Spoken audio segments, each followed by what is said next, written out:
Mesdames et Messieurs, chers acteurs du secteur touristique, distingués intervenants et experts,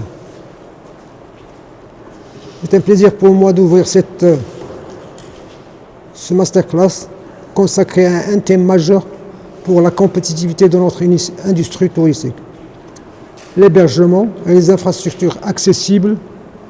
Je souhaite remercier la Fédération nationale de l'industrie hôtelière pour cette initiative porteuse d'impact, alignée avec les priorités nationales et les ambitions de notre région. La thématique que nous abordons aujourd'hui revêt une importance capitale. En effet, le meilleur hébergement constitue l'un des piliers essentiels de toute destination touristique réussie. Il occupe une place prépondérante dans la chaîne de valeur touristique, car elle conditionne non seulement la qualité de l'expérience vécue par les visiteurs, mais aussi la capacité d'un territoire à se positionner, à attirer et à fidéliser différents segments de clientèle.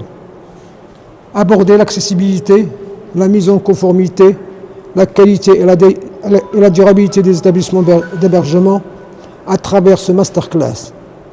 C'est donc s'attaquer directement au cœur de la compétitivité et de la transformation de notre offre touristique.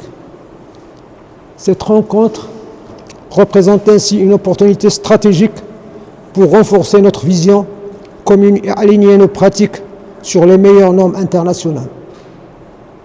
L'hébergement touristique au cœur d'une dynamique nationale ambitieuse, feuille de route 2023-2026 et programme structurant.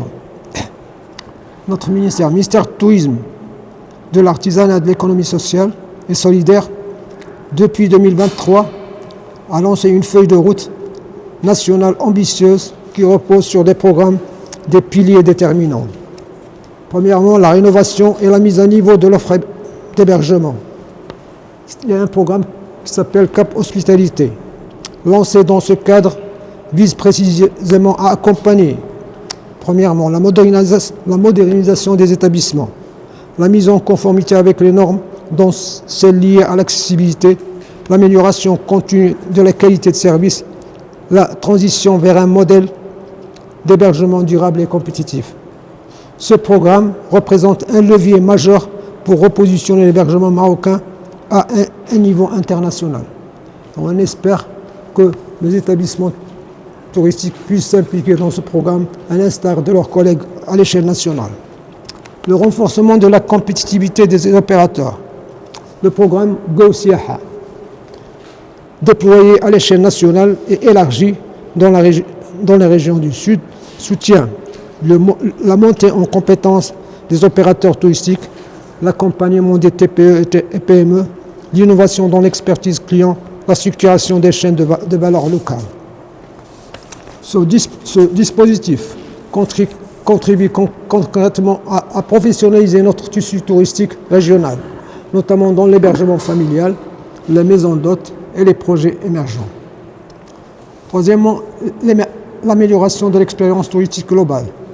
La feuille de route 2023-2026 met l'accent sur la création d'expériences immersives, la refonte de la qualité d'accueil et l'adaptation des infrastructures pour répondre aux besoins de tous les segments de la clientèle.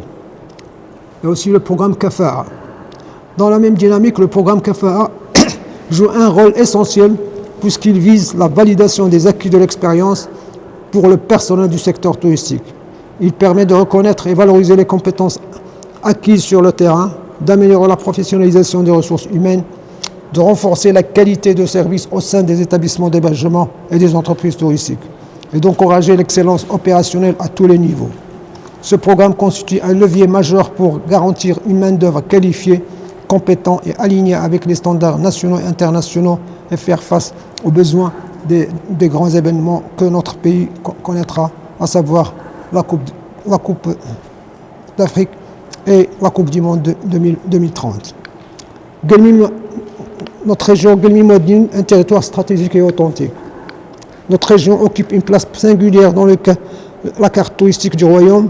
Guelmi-Moadine est une porte d'entrée historique vers le désert et vers l'Afrique, Un territoire à l'identité culturelle forte, tradition oisienne, savoir-faire artisanaux, musique hassani, architecture et berbère, architecture en terre, un espace aux potentialités immenses, littoral sauvage, oasis millionnaire, falaises, pistes caravanières, géosites et paysagères uniques, ainsi que des sources thermales et des gravures rupestres et d'autres potentialités riches qui peuvent valoriser notre produit. Ce potentiel exceptionnel fait de notre région un levier essentiel du tourisme durable, de l'écotourisme et des expériences immersives. Le chiffre de l'offre d'hébergement touristique classé. Par ailleurs, l'offre d'hébergement de la région Guelmi-Moadnoun reflète une structure encore en développement, mais dotée d'un potentiel réel d'expansion. La région compte 61 établissements touristiques classés, offrant 953 chambres pour une capacité totale de 1767 lits. La province de Gulmim, chef-lieu de la région, concentre à elle seule 34 établissements, constitue ainsi le pôle principal de l'hébergement de la région.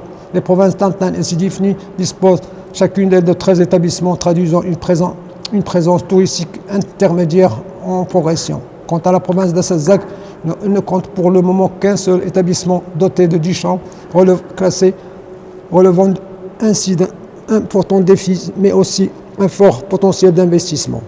Ces données témoignent à savoir aussi que notre région dispose d'un palais de congrès et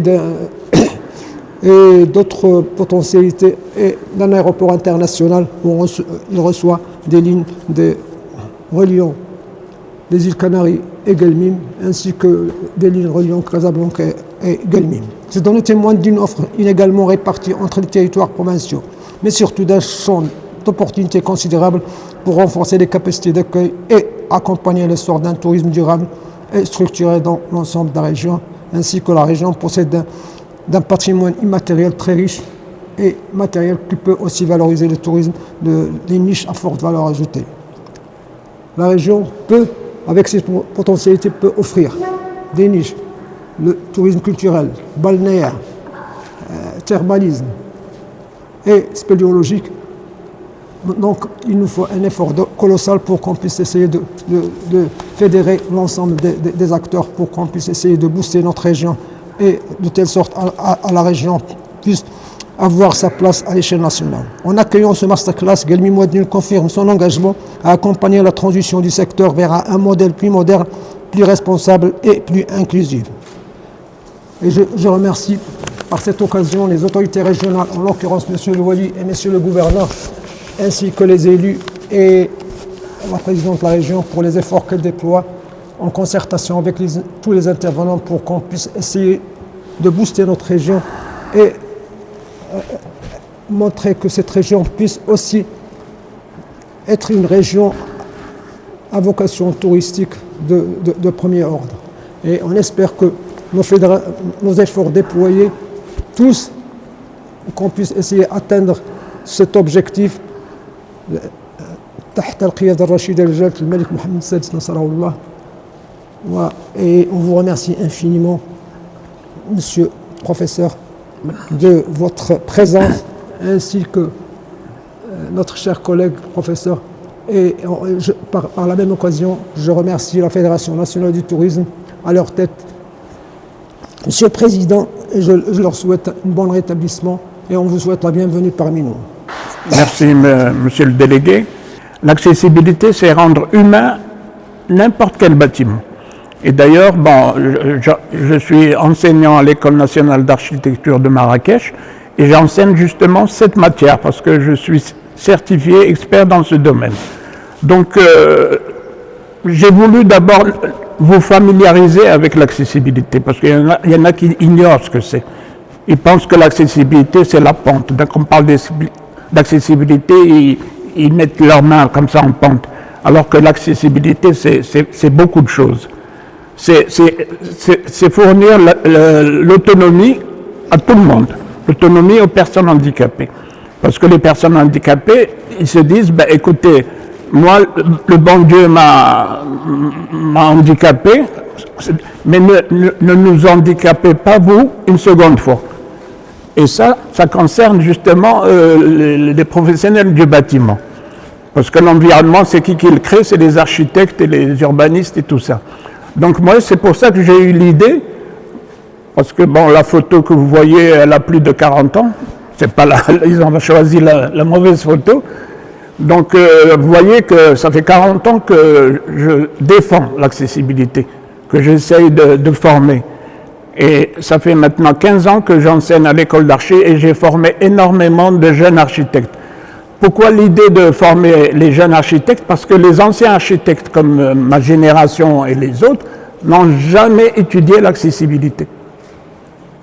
Ils donnaient des notions de l'accessibilité, mais ce n'était pas pris en compte. Parce qu'en Europe, l'idéal, quand on a l'architecture, c'est le modulor. Vous connaissez le modulor? C'est l'homme parfait. C'est grâce au modulor qu'on a créé les normes, les dimensions, les hauteurs. Mais ça, c'était faux, parce que tout le monde n'est pas parfait. Combien il y a de personnes parfaites ici, qui fait 1m80, qui est grand? Il n'y en a pas. Donc, moi, j'ai inversé. Au lieu du modulor, j'enseigne un autre modulor, c'est la personne sur chaise roulante, parce qu'elle est assise, elle n'est pas debout. Donc, vous voyez que les dimensions changent.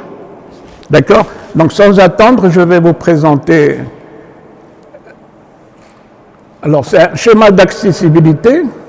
Alors, voilà, en tant qu'architecte, on prend toujours l'exemple de l'espace urbain. L'espace urbain, c'est les hôtels, les routes, les voiles et tout ça. Alors là, j'ai essayé de représenter une partie d'une ville, ça peut être n'importe où, et vous allez voir ce qu'on doit rendre accessible au niveau de l'espace urbain. Alors, schéma d'accessibilité, l'espace urbain est composé des habitats, les constructions, donc c'est soit les immeubles, les villas, et tout ce qui en suit. Et puis il y a les voiries et les places publiques, donc du bâtiment on sort à l'extérieur. Et puis il y a les ERP, les bâtiments recevant du public. D'ailleurs, il y a plusieurs sortes de ERP, il y a des ERP administratives, bancaires, hôtelières et tout ça. Ça, c'est les bâtiments. Et puis il y a les parcs et les places publiques. Alors, ce qu'on a enseigné, parce que ça, c'est les titres de ce que j'enseigne. Alors, au niveau de l'habitat, qu'est-ce qu'on a d'abord? On a les entrées, on est d'accord. Puis après, il y a le couloir. Puis il y a la circulation verticale. Alors, avant ce schéma, donc, il y a l'habitat, on développe tout le déplacement des personnes handicapées. Donc, il y a... Et puis l'espace extérieur, la personne, quand elle sort de chez elle, elle est obligée d'aller travailler. Donc on va voir tout le long de ce chemin quels sont les éléments qu'il faut rendre accessibles. Alors quand on sort de chez soi, il faut aller prendre le bus, il faut aller travailler. De chez soi, on doit aller à la gare. Puis il faut arriver à la gare, on doit aller au bureau, quoi. Alors, maintenant on va détailler chaque élément. Donc on a les bâtiments, on doit penser à l'entrée, doit être accessible. Puis il y a la circulation horizontale. Puis il y a la circulation verticale, donc c'est tout ce qui est ascenseur et escalier. Et puis il y a l'intérieur de l'appartement. Donc ça, on peut l'imaginer même dans l'hôtellerie. Donc il y a l'entrée à l'hôtel, puis il y a la circulation horizontale, c'est les couloirs et tout ça, et puis il y a les ascenseurs. Et puis l'appartement, c'est la chambre, on peut imaginer ça. Alors une fois qu'on sort de chez soi, on doit tenir compte, quel est l'élément qu'on trouve tout de suite après la sortie? C'est les trottoirs. Donc on explique les trottoirs, comment ils doivent être accessibles pour ces personnes. Alors, les trottoirs, il y a le sol, la qualité du sol, le revêtement. Puis il y a les ressauts. Les ressauts, c'est les petites différences de niveau qu'on trouve sur les trottoirs. Alors, il y a les dévers. Les dévers, c'est la petite pente qu'on trouve dans les trottoirs pour que l'eau ne reste pas, pour qu'il soit évacué vers les regards. Puis il y a les bateaux. Alors les bateaux, c'est quoi à votre avis? Les bateaux, c'est l'abaissement du trottoir au niveau de la chaussée. Parce que l'accessibilité, c'est permettre de se déplacer d'un point A à un point B sans obstacle. Alors souvent, quand on est sur un trottoir, on est obligé de passer sur l'autre trottoir.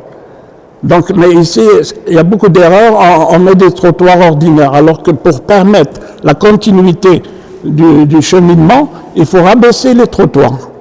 Donc un bateau, c'est rabaisser les trottoirs au niveau de la chaussée. Parce que souvent on trouve des difficultés, les personnes handicapées, quand ils arrivent pour traverser, il n'y a pas ce rabaissement. Donc il est obligé d'attendre quelqu'un pour l'aider. Il y a aussi les mamans avec des poussettes et tout ça. Tu vois que ça ne concerne pas que les personnes handicapées, ça concerne les personnes en situation de handicap. Alors on a aussi pour un certain type d'handicap, on doit leur signaler au sol pour pouvoir les diriger, surtout pour les personnes aveugles. Donc il faut prévoir des dalles podotactiles, parce que les aveugles, quand ils perdent la vue, mais toutes les autres fonctions se développent. Donc il a le sens de la mémoire, du toucher, de l'ouïe. Vous voyez, donc les architectes, tout ça, ils ont pensé à ces facultés pour les aider à s'orienter au niveau de l'espace urbain. Alors on a aussi du trottoir, il faut traverser. D'ailleurs, c'est l'endroit le plus dangereux pour les personnes en situation de handicap, parce que c'est l'endroit où il y a un croisement entre les piétons et les véhicules. Donc ça c'est aussi, il faut penser à ça. Donc le podotactile et aussi les traversées. Allez voir comment organiser une traversée en toute sécurité. Alors pour les types d'handicap pour lesquels moi je me concentre le plus, il y a deux types qui sont en mobilité réduite. Parce que les architectes doivent gérer la mobilité de ces gens. Donc il y a deux catégories, il y a les aveugles et les personnes sur chaise roulante. Parce qu'une personne sourde, elle n'a pas une mobilité réduite. Parce qu'elle est sourde, mais physiquement, il est apte. Et aussi les handicapés psychiques et mentaux, ils n'ont pas de mobilité réduite. Mais on doit quand même penser à eux et les aider à s'orienter. Alors on enseigne plus la signalétique pour les personnes sourdes et les personnes psychiques. C'est la signalétique qui les oriente, qui les aide à retrouver leur chemin. Bon, alors la signalétique, donc. Et puis il y a le mobilier urbain. Ça aussi, les municipalités doivent étudier le mobilier urbain, parce qu'il y a du mobilier urbain adapté à ces personnes. Alors il y a les parkings. Aussi, vous allez voir, les parkings, c'est normal parce qu'il y a beaucoup de personnes handicapées qui conduisent. Il suffit d'adapter sa voiture. Mais on est d'accord que les parkings doivent être différents. C'est une norme différente par rapport au parking normal. Alors la différence, vous allez le voir dans les vidéos, dans ce que j'ai déjà réalisé, le mobilier, les sanitaires, surtout les sanitaires, et puis les équipements. Alors je vais passer maintenant à une animation. Voilà, ça, j'ai simulé la personne handicapée. Vous voyez, il est couché sur son lit, et vous allez voir, j'ai animé tous ses déplacements. Regardez, ça c'est ce que vous voyez, c'est une chambre aux normes. Voilà, il se lève, il va sur sa bureau. Vous voyez comment il se translate?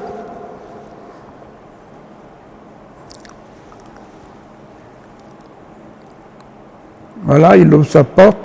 Puis ça, c'est un appartement autonome d'une personne. Donc il se prépare à manger lui-même et tout ça. Donc hop, et il va prendre son petit déjeuner.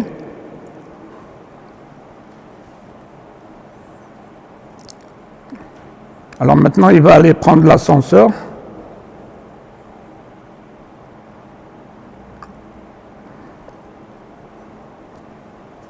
Et ici, j'ai simulé une personne aveugle. Vous avez vu les bandes de guidage et de vigilance pour l'orienter pour prendre l'ascenseur et ils descendent ensemble. Alors voilà au niveau du... Ils descendent de l'ascenseur. Vous voyez le cercle, le fameux cercle d'1,50 m, c'est ce qu'il faut pour faire pivoter une personne handicapée. Voilà, là il ouvre la porte. Et bien sûr, vous avez remarqué la rampe à l'entrée. Ça, c'est l'entrée. Alors voilà, il est descendu. Alors je le fais en plan et en 3D, comme ça on comprend bien. Voilà le fameux cercle d'1,50 m. Il va, même le courrier, la boîte aux lettres doit être la bonne dimension pour qu'il puisse. Il ne faut pas dépasser 1,30 m, c'est le maximum. Là, il a ouvert sa porte, hop.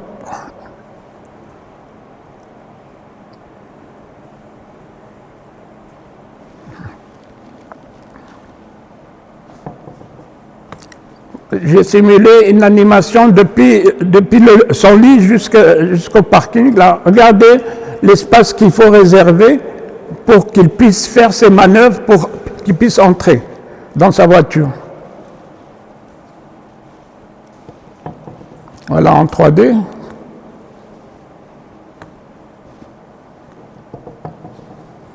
Voyez l'espace qu'il faut? C'est la différence entre un parking normal et un parking pour handicapés. On appelle ça l'aire d'usage. Il faut laisser 80 cm à côté d'une place normale, réglementaire. Alors là, ça c'est un projet que j'ai réalisé à Marrakech, à la wilaya de Marrakech.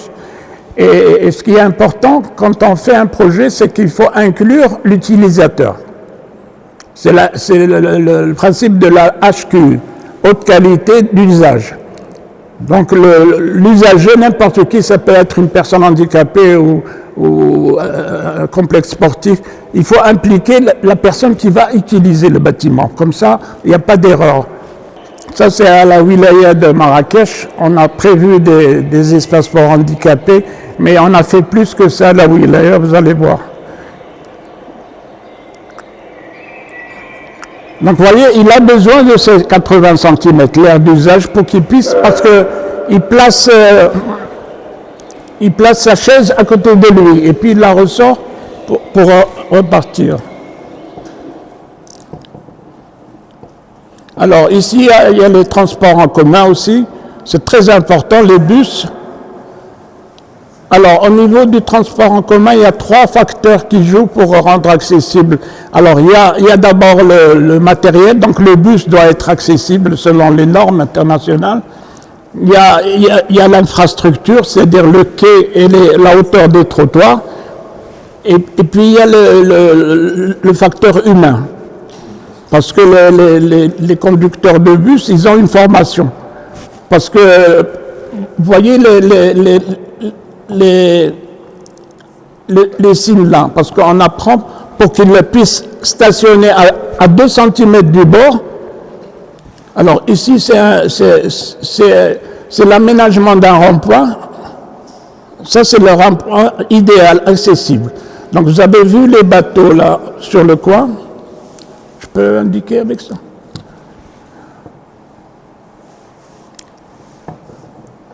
Alors, vous avez remarqué ici, là, les rabaissements de trottoir. Ça a la forme d'un bateau. C'est pour ça qu'on l'appelle un bateau. Là et là. Je vais vous relancer l'animation. Alors là, c'est un carrefour. C'est le premier carrefour à Marrakech réalisé. Et d'ailleurs, vous avez remarqué, maintenant, on prend ça comme exemple. Et dans toutes les villes, on fait ça. Donc, on doit éclairer la circulation. Ça, c'est un carrefour accessible et structuré. Voilà, c'est plusieurs vues. Alors, vous avez vu ici, ça c'est un boulevard Mohamed, près de l'Harti. Boulevard Hassan Ier. Hassan Ier, l'avantage à Marrakech, c'est qu'on met beaucoup d'esplanades centrales. centrale.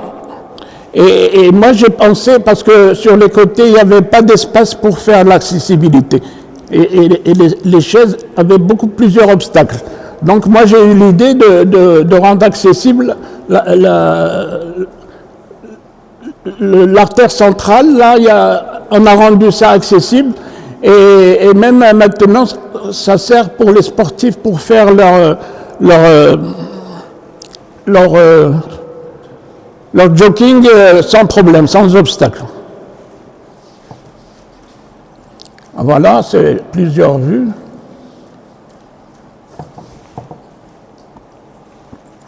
Alors ça, c'est l'accès pour rentrer dans l'administration. Donc pour les hôtels et tout ça, il faut toujours prévoir des rampes. Donc vous voyez, voilà, il monte et il rentre.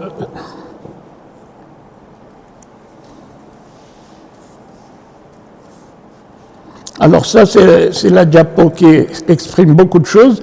Vous avez remarqué, il y a une personne sur chaise roulante et une personne, celui qui le pousse d'habitude.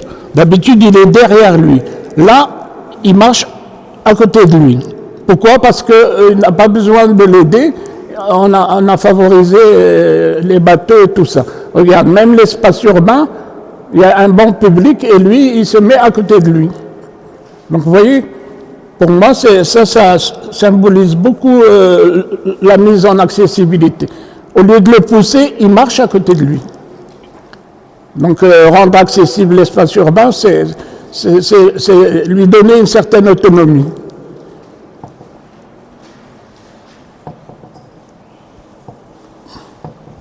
Alors là, voilà, il stationne et il entre aussi à l'hôtel. Donc vous voyez, il faut que les parkings soient... Le parking pour handicapés doit être pas loin de l'entrée, pour leur éviter des chemins où il aura des obstacles. Alors là, c'est à l'intérieur du bâtiment. Il entre, il rentre. Donc il y a le problème de la porte ouvrir, puis d'aller au comptoir. Et puis, bon, moi j'ai simulé ici que l'handicapé, c'est lui le directeur de l'agence, parce que ça existe ce cas-là. Donc, vous voyez là, et on va voir s'il doit aller aux toilettes, voilà. Alors pour accéder aux toilettes, il y a beaucoup de choses, et les toilettes aussi, c'est des normes un peu spéciales, parce que, pourquoi? Parce que une personne handicapée, il rentre avec la chaise. Donc les normes et les dimensions d'une toilette, on doit tenir compte de la chaise.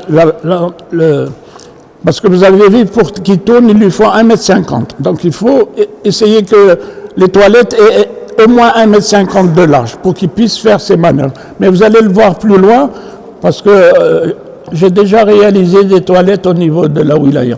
Alors ici, c'est la même chose, mais pour les aveugles. Vous voyez, les bandes, on colle des bandes au sol pour diriger l'aveugle.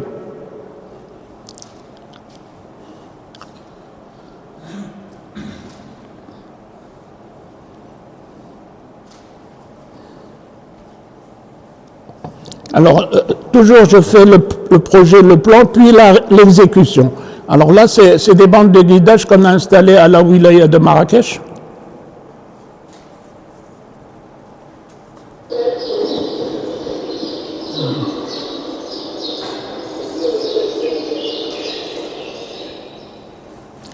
Vous avez vu, là c'est un aveugle. Il est orienté et dirigé que par des marquages au sol.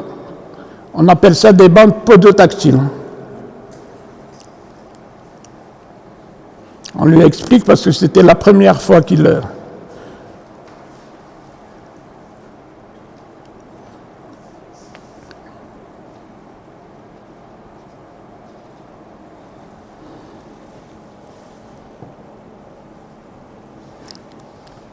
Alors ça, c'est à la wilaya de Marrakech. D'ailleurs, c'est déjà réalisé. Si vous avez l'occasion, vous pouvez aller voir. Ça, c'est une rampe que j'ai installée parce que la wilaya avait 90 cm de haut. D'ailleurs, toutes les communes et tout ça, on doit monter des escaliers.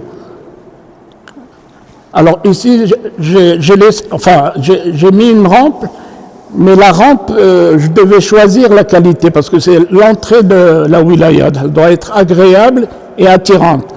Donc j'ai tout de suite pensé à mettre une rampe métallique. Parce que le fer forgé, c'est une culture du pays, tout ça. Donc au lieu de la mettre en béton, et ça allait être vraiment pas bien, je l'ai conçu entièrement en fer forgé. Et la dalle, j'ai mis des calboutis. Vous connaissez ce que c'est que les calboutis? C'est des dalles perforées en fer. Vous allez le voir l'exemple de toute façon. Pourquoi j'ai choisi de mettre ça? J'ai choisi de mettre ça parce que la rampe, on l'a mise sur un gazon. Il y a du gazon à l'entrée de la wilaya. Et alors, pourquoi j'ai mis perforé? Parce que comme ça, le gazon est arrosé quand il pleut. Il passe au travers et l'eau ne reste pas sur la dalle parce que ça peut engendrer des glissées. Donc c'est pour ça que j'ai laissé le truc naturel. Alors là, c'est la wilaya, c'est le jour de l'inauguration du projet. Vous voyez, là, il y a une personne handicapée et il y avait plusieurs marches. On devait le porter. Alors j'ai réglé ce problème. Voilà les travaux. Vous voyez, on a cassé les marches, il y avait plusieurs marches. Et il y avait un chemin qui est agréable au milieu du jardin. Donc j'ai enlevé les marches et j'ai mis une pente jusqu'à la salle de réunion. Alors bien sûr, ça c'est mes étudiants. Je les fais participer avec moi parce que c'est la meilleure façon de leur enseigner. Et vous voyez, toujours je simule une personne sur chaise roulante et une personne avec sa canne. Vous voyez, il y avait un obstacle puisqu'il y avait des marches. Alors, je vais vous montrer le résultat. Voilà les travaux.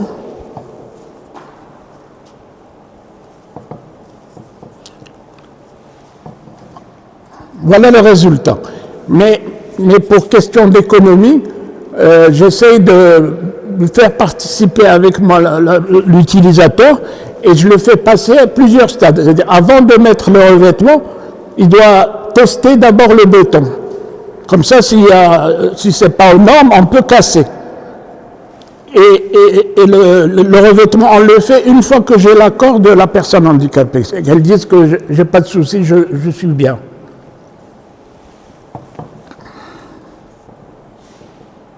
Alors ça, c'est avec le revêtement. Vous voyez, je filme tous les stades.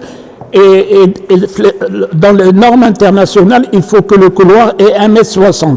Pourquoi? Pour permettre le croisement entre deux chaises. Allez, vous allez voir ici. Voilà, j'ai testé. Voilà, deux chaises peuvent se croiser sans problème.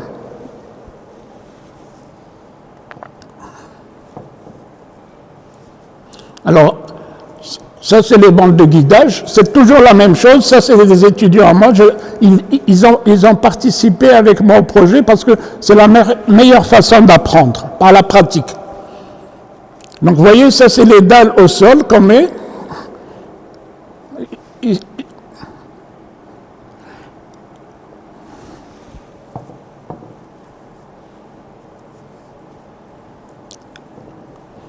Alors regardez, ça c'est le diagnostic avant les travaux, pendant les travaux, et je filme après pour montrer le résultat. Ici, vous voyez là, hop, elle est bloquée parce qu'il y a des marches. Alors voilà le projet, on l'a... Après les travaux, regardez la rampe qu'on a mis. Et la rampe, qu'est-ce que vous remarquez? Elle est plus longue. Elle est très longue parce que, pourquoi? C'est la norme internationale. C'est-à-dire que pour monter 5 cm, il faut 1 mètre de longueur. Donc, si on monte 10 cm, la rampe doit faire 2 mètres. Ça, c'est une référence que je vous donne pour vous êtes capable de critiquer si une rampe est aux normes ou pas. Maintenant, vous avez les capacités. Donc, pour monter 5 cm, il faut 1 mètre de rampe. Parfois, ici, on monte 1 mètre et la rampe fait que 2 ou 3 mètres. Ça, c'est impossible.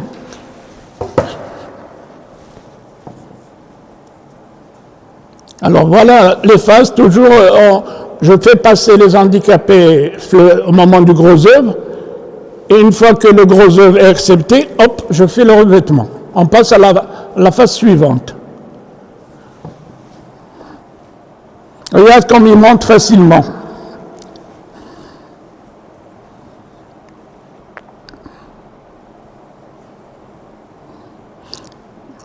Alors là, c'est un gars du ministère et il a essayé lui aussi, parce que je mets en situation de handicap les personnes valides, pour qu'ils sentent ce que les handicapés, l'effort qu'ils doivent fournir. La wilaya, c'est une belle wilaya. Tu sais, il y a un jardin au milieu, il y a un patio et tout ça. Et regardez ici, il y avait une rampe, ancienne rampe. Regardez là. Vous l'avez remarqué? Ici.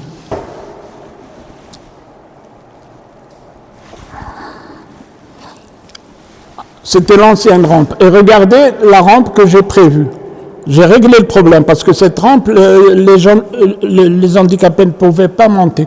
Alors ce que j'ai fait, et vous avez maintenant l'idée qu'il faut, la rampe doit être assez longue par rapport à la hauteur. Alors l'idée que j'ai eue, c'est que voilà, j'ai ouvert une fenêtre ici, j'ai cassé le mur, j'ai fait une rampe comme ça en L pour avoir la longueur.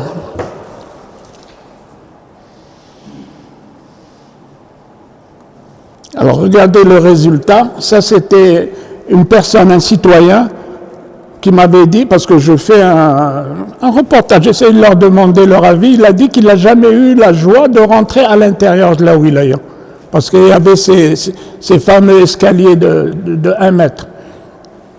Et alors, regardez, une fois qu'on a fait la dalle, je l'ai fait tester par des handicapés.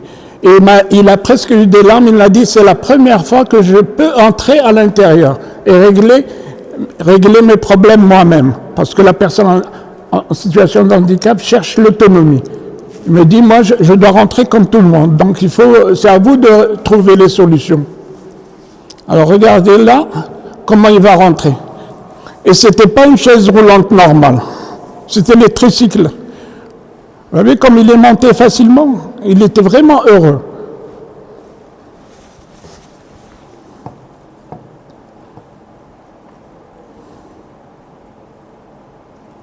Vous avez vu les normes, il arrive à tourner sans problème, parce que c'est étudié aux normes, et c'est ça qu'on enseigne.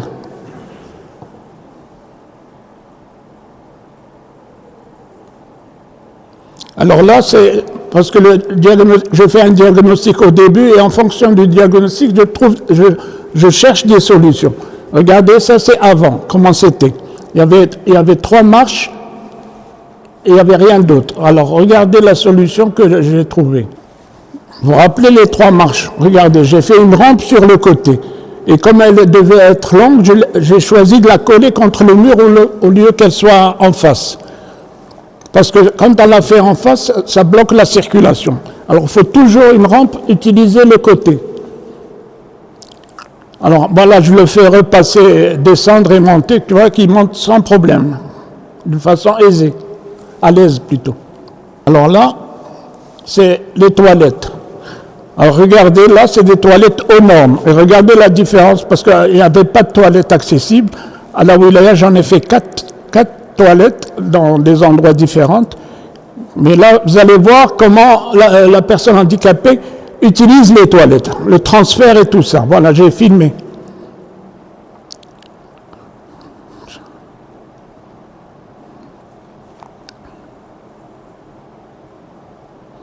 Vous voyez les barres d'aide. Chaque barre a son utilité. Et dans une toilette, normalement une toilette publique, c'est pour tous les types d'handicap physiques. Il y a les hémiplégiques, les tétraplégiques et les paraplégiques. Donc les barres que vous voyez dans une toilette accessible, ça sert à chaque type d'handicap. Oui, les personnes âgées, tout. Il faut des barres pour aider. Et vous avez vu, le miroir, il est inclinable. Pourquoi? Parce que la personne est assise. Donc il faut incliner le miroir pour qu'il puisse se voir.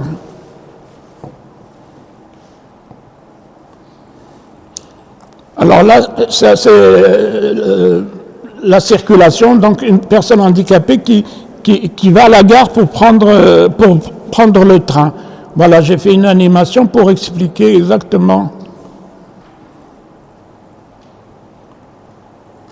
Vous voyez, la voiture, hop, il rentre à la gare, il va prendre son ticket, il va aller prendre son café en attendant, hop, il sort du café, et puis il va prendre le train.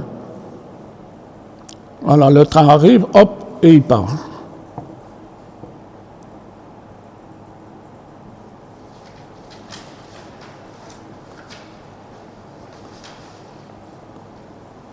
Rendre un hôtel accessible aux personnes en situation de handicap génère des avantages économiques importants, principalement pour l'élargissement de la clientèle potentielle.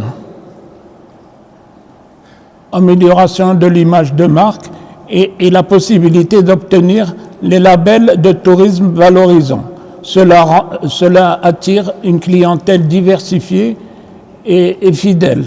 Augmenter le taux d'occupation et peut améliorer le chiffre d'affaires. Bon, je crois que vous arrivez à lire comme moi. Ce qu'on a voulu dire, c'est que rendre accessible un hôtel, ça attire beaucoup d'avantages.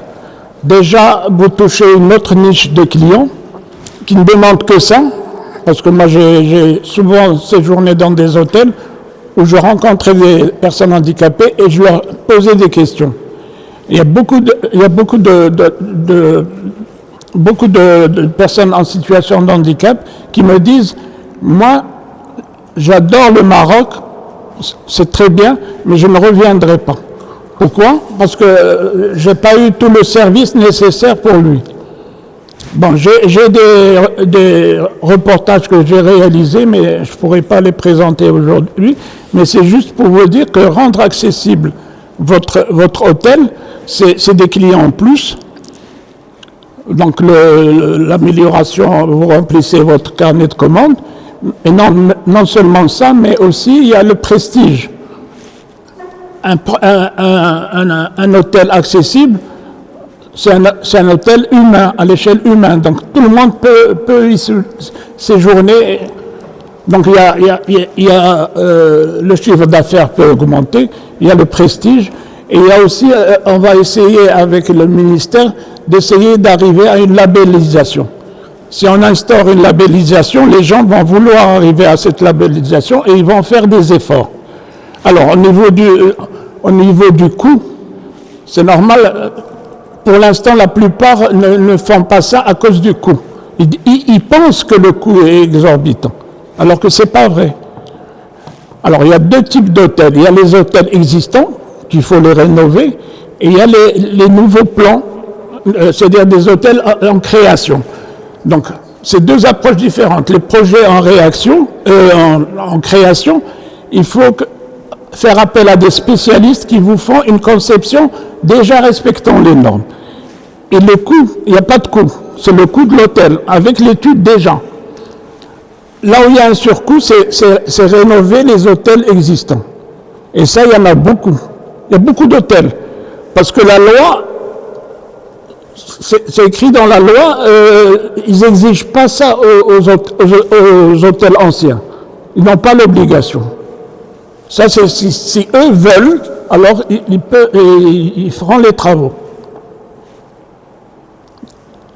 Alors, donc les rénovations, c'est des études à faire, tout simplement, parce que j'ai déjà essayé de travailler avec des hôteliers et de rendre leur hôtel accessible, mais il y a la possibilité, mais ils n'osent pas encore. Ils n'osent pas parce que ça ne rentre pas dans leur planning. Donc voilà les arguments là pour rendre accessible son hôtel. Donc l'image de marque positive, augmentation du taux d'occupation, accès à un nouveau marché, parce que c'est un nouveau marché qui s'ouvre, parce qu'il y a très peu d'hôtels accessibles.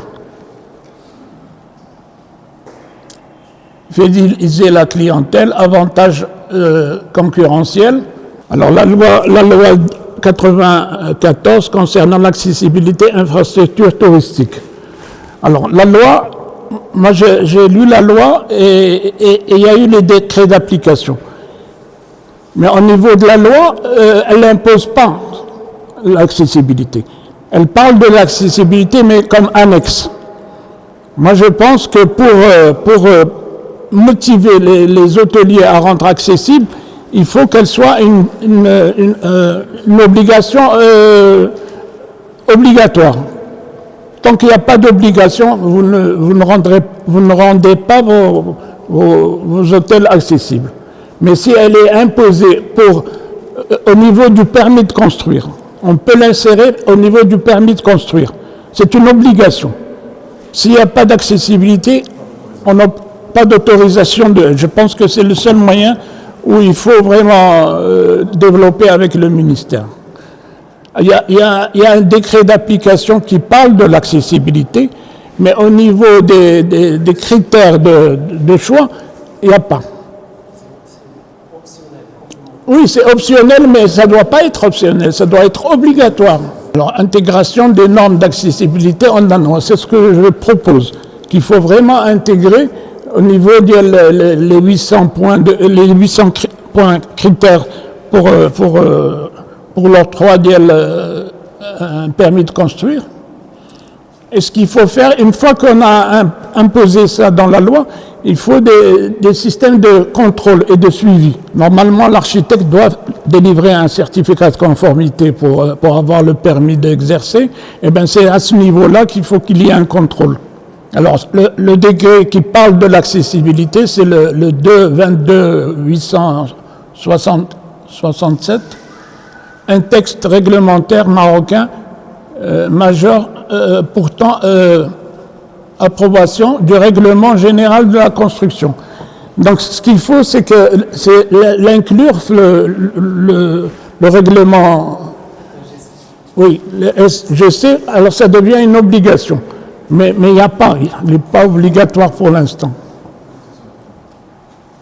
Fixation de nouvelles normes. Application de la loi 94 décret s'inscrit dans le cadre de l'apparition de l'article 4 de la loi 94. Ce qui vous empêche de tenir compte de l'accessibilité, c'est les dérogations.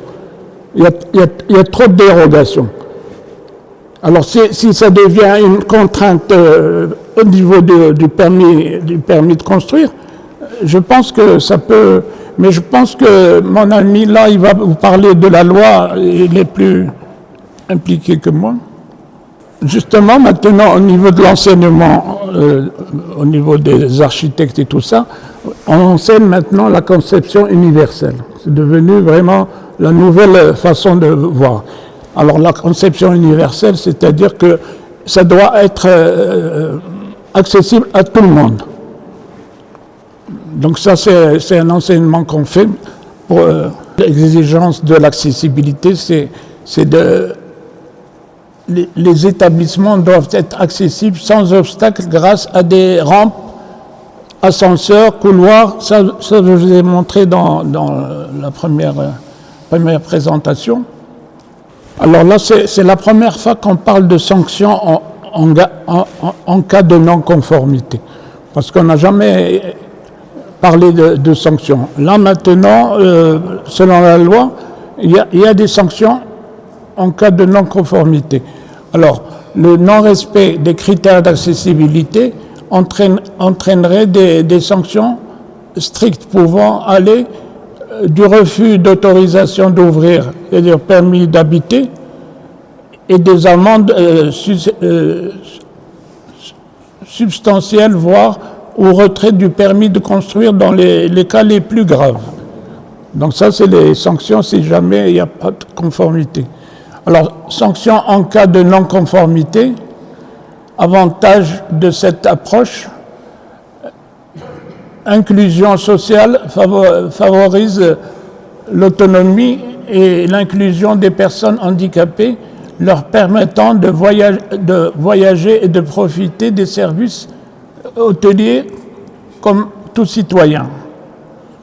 Alors, activité économique, élargir la clientèle potentielle aux personnes handicapées, aux personnes âgées et aux familles avec poussette, offrant un avantage concurrentiel. Conformité légale permet de se conformer aux conventions internationales relatives aux droits des personnes handicapées. Image de marque, améliorer l'image du secteur hôtelier de la destination touristique. En formalisant et en renforçant ces exigences au niveau de l'obtention du permis de construire. L'accessibilité devient un pilier incontournable de la question de la conception hôtelière moderne. Alors, l'intégration de l'accessibilité dans le cadre de la loi 94 relative aux établissements touristiques se fait principalement par le biais de ces textes d'application, notamment le récent décret 2-23-441 et les arrêtés ministériels qui fixent les normes de classement. Voici comment cette intégration est réalisée. 1. Obligation légale générale. L'obligation d'accessibilité découle d'abord de la loi 1003, c'est la loi concernant l'accessibilité. L'accessibilité qui est le cadre juridique général au Maroc. Tous les établissements recevant du public, y compris les hôtels, les hébergements touristiques, sont tenus de respecter ces dispositions pour permettre l'accès aux personnes handicapées. L'intégration dans le nouveau système de classement, donc la loi 94, via un décret d'application, donc le 2-23-441, instaure un nouveau système de normes de classement allant jusqu'à 800 critères de qualité. Les normes d'accessibilité sont les critères obligatoires pour obtenir et maintenir ce classement. 3. Conformité à 100% pour les nouveaux projets. Tout nouveau projet de construction, de rénovation ou de transformation d'un bâtiment en établissement touristique dont l'autorisation est postérieure à la publication du décret doit se conformer à 100% aux normes fonctionnelles de construction, ce qui inclut les exigences d'accessibilité. L'intégration dans les critères d'évaluation, les établissements sont désormais évalués sur leur accessibilité physique. Donc, seront évalués sur les rampes d'accès sanitaires adoptées, ascenseurs, etc. Et fonctionnels, signalétique clair, menu en format adapté, dans le cadre des visites de classement. Les textes techniques détaillés, les détails techniques précis ne figurent pas directement dans le corps de la loi 94, mais dans les documents de référence spécifiques. Donc l'arrêté ministériel des arrêtés fixe les normes techniques détaillées pour chaque catégorie. L'établissement, ces arrêtés renvoient aux règles d'accessibilité adaptées conformément à la loi 1003. Alors la loi 1003, c'est la loi qui régit les règlements d'accessibilité au niveau du Maroc. Je pense que c'est ça qui vous intéresse le plus, c'est le coût. Quel est le coût pour mettre aux normes un hôtel accessible aux personnes handicapées? À l'ère du tourisme inclusif, assurer l'accessibilité des hôtels aux personnes handicapées est devenue une priorité incontournable pour les établissements recevant du public, les ERP. doivent garantir une pleine accessibilité à leurs clients, y compris ceux à mobilité réduite ou présentant d'autres handicaps. Alors, ce changement fondamental invite les gestionnaires d'hôtels à repenser l'aménagement de leur espace, de l'accueil jusqu'aux chambres, en passant par les circulations, stationnement et équipements de service. Mais quel est son coût réellement pour ces mises en norme? Comment se décompose cet investissement selon la taille de l'établissement et les types de travaux nécessaires? Alors, les défis financiers et techniques liés à l'adaptation d'un hôtel face aux exigences légales sont loin d'être négligeables. En moyenne, pour un hôtel classique, le budget peut s'élever à plusieurs dizaines de milliers de dirhams, voire plus lorsqu'un ascenseur doit être installé ou rénové. Alors les défis financiers et techniques liés à l'adaptation d'un hôtel face aux exigences légales sont loin d'être négligeables en moyenne. Pour un hôtel classique, le budget peut s'élever à plusieurs dizaines de milliers de dirhams, voire plus lorsqu'un ascenseur doit être installé ou rénové. Pourtant, ces travaux engagent bien plus que des dépenses. Ils traduisent un engagement fort en faveur de l'inclusion et d'un service ouvert à toute la clientèle. Alors, responsable financier, la mise en œuvre de l'accessibilité dans les bâtiments et espaces publics incombe principalement aux autorités locales et aux gestionnaires d'infrastructures. Dans le secteur privé, les entreprises sont responsables et adaptation de leurs locaux, bien que des mesures incitatives financières et fiscales soient prévues par la loi cadre 97/13, dont les détails doivent être précisés dans les lois de financement annuelles. Alors, est-ce qu'il y a des questions au niveau de l'accessibilité physique, bien sûr? Et est-ce que vous avez des questions sur ce que j'ai présenté la première présentation? Donc, bien sûr, je vous remercie, professeur, pour cette très bonne présentation.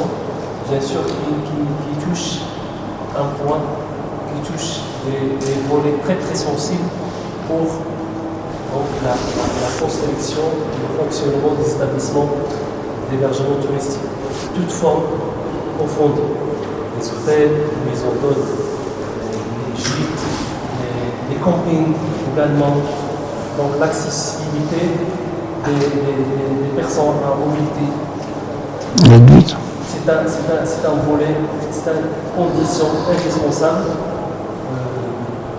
par la réglementation, par les droits des personnes. Donc l'accessibilité, c'est pour tout le monde. Donc il y a beaucoup de dispositions, bien sûr, réglementaires qui exigent que les établissements, les RP recevant du public, qu'ils soient accessibles. Donc, et pour, bien sûr, avec la réforme, la fameuse réforme de la réglementation touristique au Maroc, parce que dans les dernières années, on est entré dans une nouvelle phase de refonte de la réglementation touristique. Donc, bien sûr, pour s'adapter avec les normes internationales, que ce soit donc, les catégories, les classifications, etc., pour également améliorer la compétitivité, et aussi pour s'adapter aux normes internationales en termes d'accessibilité. Donc, bien sûr, je remercie M. Belmansour, bien sûr, pour son expertise, parce qu'au Maroc, ils sont rares les gens et les spécialistes dans ce domaine.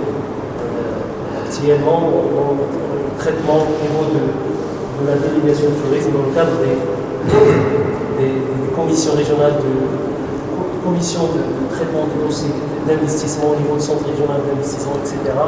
Donc, on rencontre des problèmes avec les dossiers, surtout les plans, etc. On trouve toujours des difficultés dans ce sens. Donc, bien sûr, le système de classification actuel, mais non, il y a les critères obligatoires, Oui. les critères complémentaires, optionnels. Donc, un établissement pour avoir le permis de construire, il doit respecter le BRGC, c'est-à-dire dont vous avez parlé, le règlement général des constructions, spécifiquement dédié aux établissements touristiques. Il y a des critères, un certain nombre obligatoires, il y a un certain nombre de facultatifs. Mais le département de tourisme, il accorde une importance cruciale, primordiale aux normes d'accessibilité, parce que c'est un volet très important. Peut-être la question c'est par rapport donc nous, destination de Bimouadnou, on est donc le produit touristique en général, on est dans une phase de construction.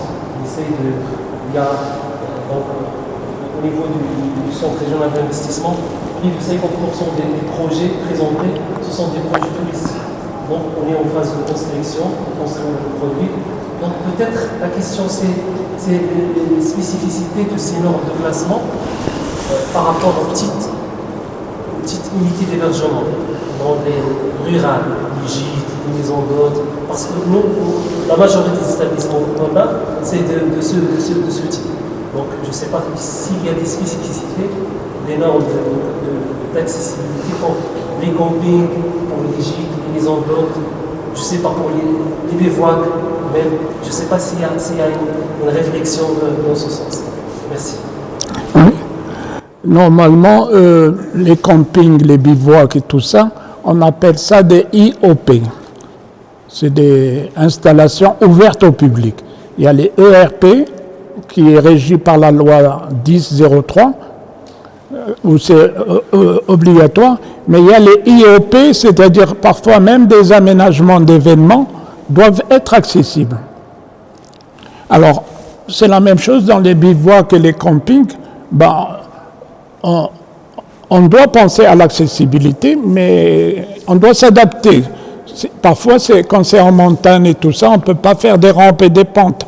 Donc, on doit adapter, et c'est ce qui s'appelle les aménagements raisonnables. C'est-à-dire, on aménage l'accessibilité selon les possibilités.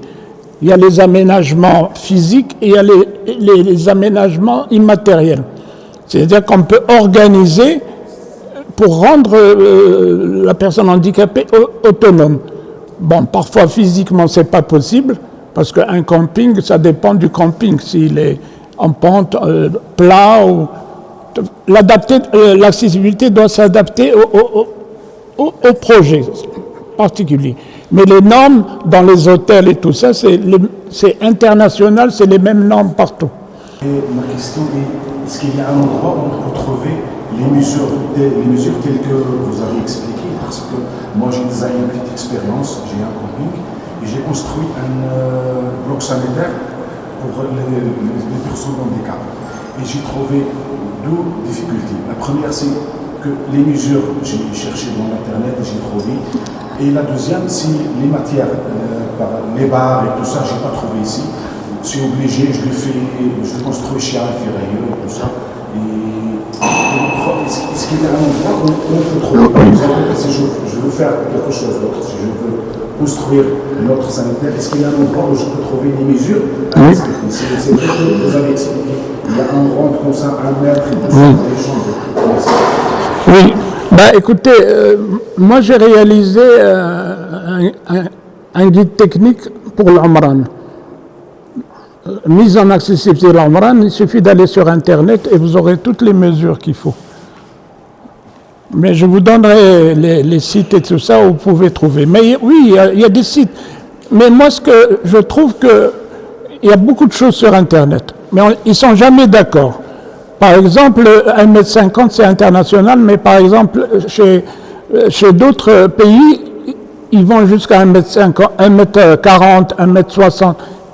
Ils ne sont pas toujours d'accord. Mais moi, j'ai validé les normes que j'ai données parce que je les ai réalisées. Et vous avez vu la vidéo, la personne est rentrée aux toilettes aisément.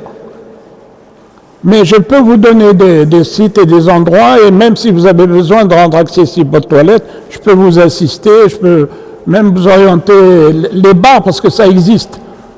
Les bars d'aide technique, ça existe. Il y a Casa et tout ça, il y a des fabricants qui vendent ça. Pourquoi? Parce que je les ai déjà utilisés, des projets concrets que j'ai réalisés. Le projet de Marrakech, il y a tous les exemples. Marrakech, j'ai fait aussi à Rabat, j'ai fait le ministère des Affaires étrangères. Je l'ai rendu accessible en 1 semaine. Pourquoi? Parce qu'on m'a appelé d'urgence, parce que la chef de délégation à la COP 22 était une personne sur 16 roulante. Et le ministre des Affaires étrangères, je devais l'accueillir au ministère. Et on a fait les travaux en 1 semaine, on a pu réaliser des élévateurs, des toilettes et tout.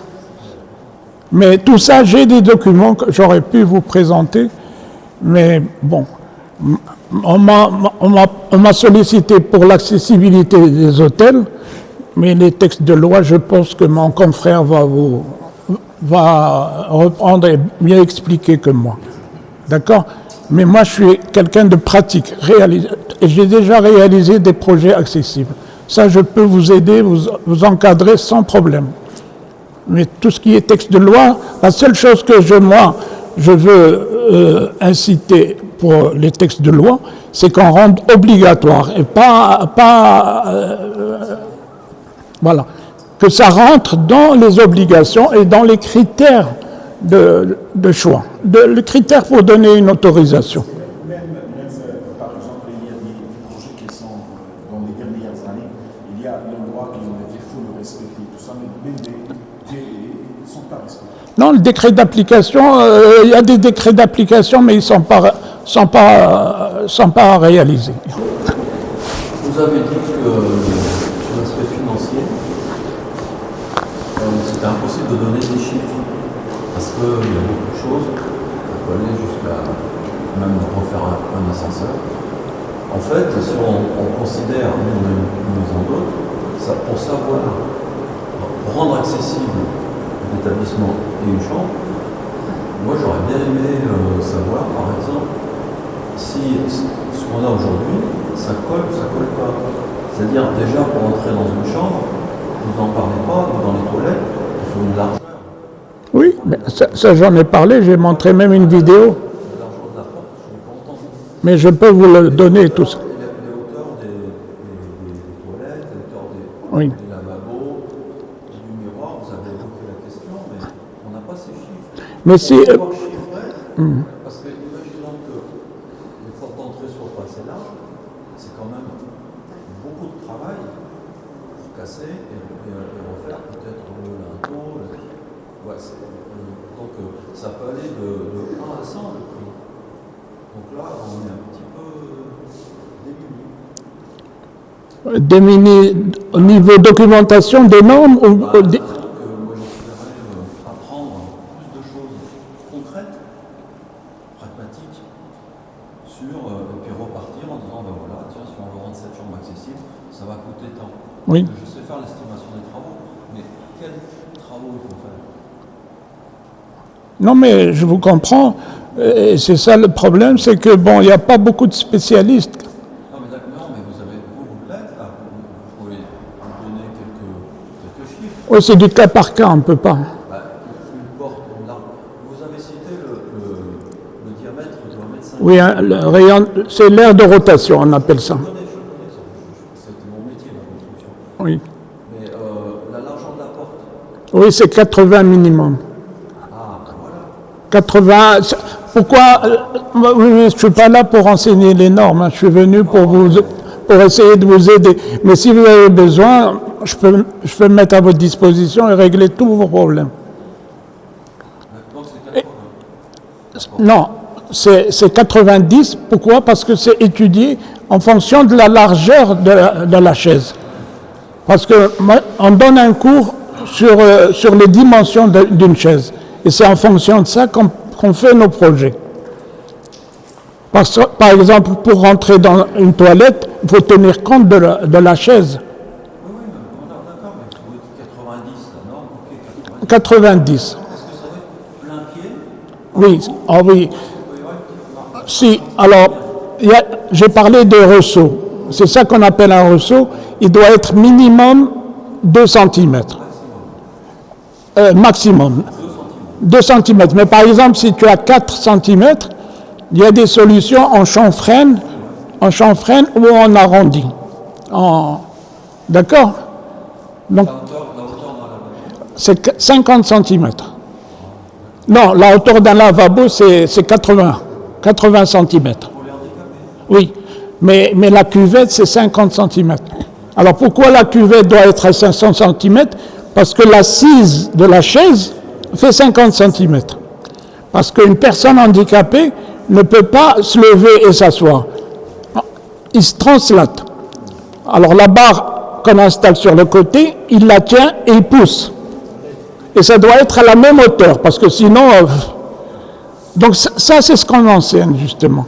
Mais ce n'est pas l'objectif d'aujourd'hui. Mais je peux vous donner des plans, des catalogues, tout ce que vous voulez. Je suis prêt à... Non, il m'a manqué juste ces 4 chiffres. Eh ben voilà, je vous les ai donnés. Donc, un ressaut, c'est 2 cm minimum, c'est-à-dire qu'on peut faire une différence, mais ça ne doit pas dépasser 2 cm. Alors, je vais vous expliquer pourquoi. Parce que le problème d'une chaise roulante, c'est la petite roue devant. C'est là le problème, parce que la petite roue devant fait 10 cm de diamètre. Alors, par exemple, si on fait un ressaut de 4 à 5, il ne peut pas. Imaginez une roue de 10 cm et une hauteur de 4, c'est un mur. Donc, il faut le biseauter ou le chanfreiner. D'accord? On peut garder la hauteur si on n'a pas le choix, mais on doit biseauter. C'est-à-dire, s'il y a une marche comme ça, on biseaute la marche avec la règle de 1/3. C'est-à-dire que la hauteur, la longueur doit être 3 fois la hauteur. Oui, notez ça parce que s'il y a une marche qui est supérieure à 2 cm, il faut la biseauter ou la chanfreiner. Voilà, et la hauteur de la cuvette, c'est 50 cm. Et la hauteur de lavabo, c'est 80 cm maximum, mais il faut laisser le bas ouvert, parce qu'avec la chaise, il y a toute la partie devant qui doit rentrer. Et aussi, les siphons doivent être décalés. Parce qu'il y a des éviers spéciaux à personnes handicapées. Alors, vous voyez un siphon. Normalement, il est au centre pour un lavabo normal. Mais il y a des lavabos pour handicapés où le siphon est décalé. Comme ça, on lui laisse la place de se rapprocher du robinet. J'ai plein de réponses à vous dire, mais bon, ce n'est pas l'objectif d'aujourd'hui. On parle d'abord la nécessité de rendre accessible votre infrastructure hôtelière. C'est ça. Et moi, ce que je reproche, c'est qu'on n'est pas aidé par la loi. Dans plusieurs... Il n'y a pas l'exigence, parce que quand on met ces accessoires, ben les gens vont dire, puisque je n'ai pas le droit, alors, mais il faut des pénalités et des sanctions. Il faut l'exiger. Il faut maintenant, dans le tableau, là, des critères de sélection, il faut mettre, pas en annexe l'accessibilité, mais dans le texte. Et dans le tableau, que ça doit figurer l'accessibilité. Parce que le système pour donner l'autorisation, c'est les critères, il faut les respecter. Mais seulement l'accessibilité est mise en annexe. Non, il faut la rendre au niveau de l'obligation.